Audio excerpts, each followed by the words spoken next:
Okay, so I've got got all the accessories off this thing. Got the intake and valve cover bolts out of it. A lot of crud and crap has a tendency to build up on these. We actually had a rat's nest on top of this motor, a literal rat's nest.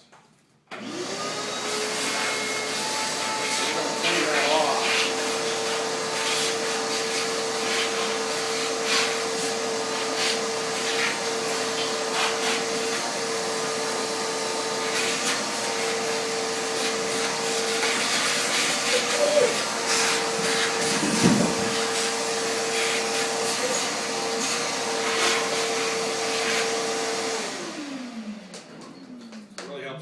Shop vac, so yeah, we got some pretty nasty crud in here in these valve covers.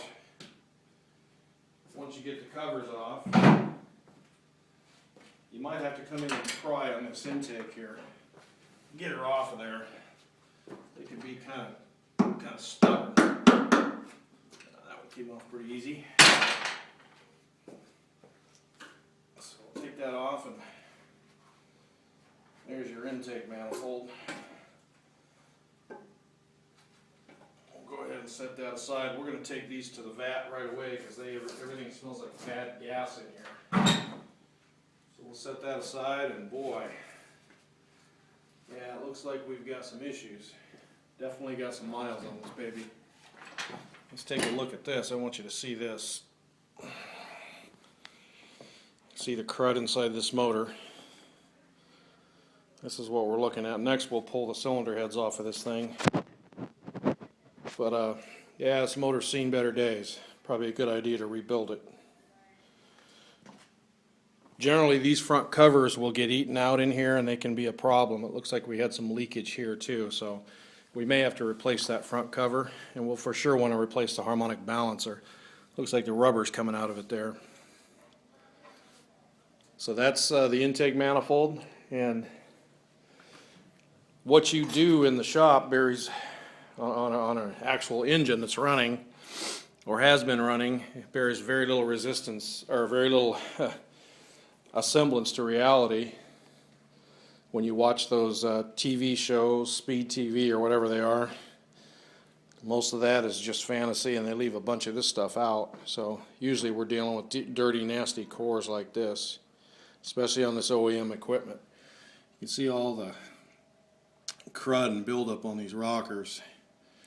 Lots of crud. So, but when we're done, you won't even recognize it. So that's intake manifold and accessory removal. We've got it down to the long block now, and we're going to go ahead and take these cylinder heads off of there and see what we can find. So cylinder head removal. One thing you want to do is, first of all, we want to take all those rockers off of there. We want to loosen up the rocker arms because we don't want any tension on the cylinder heads from the valve train or the valve springs. So we're just going to loosen up all of our rocker arms, and that way we don't have to worry about tension of any kind. So we'll just take our handy dandy socket here, and we'll go ahead and take these off. Very important that you loosen up these rockers ahead of time rather than waiting until, we got to get the red socket here. Ford has 3 different sizes of rocker bolts that they use. These have so much crud on them I can't even really tell what size they are. So these are actually 5/8 rockers. Rocker nuts.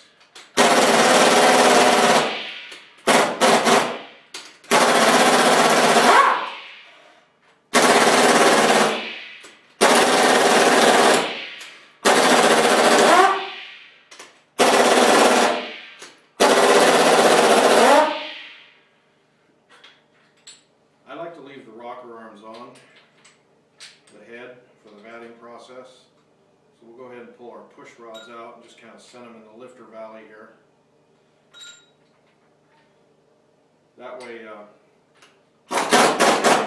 don't think it's lost or mixed up.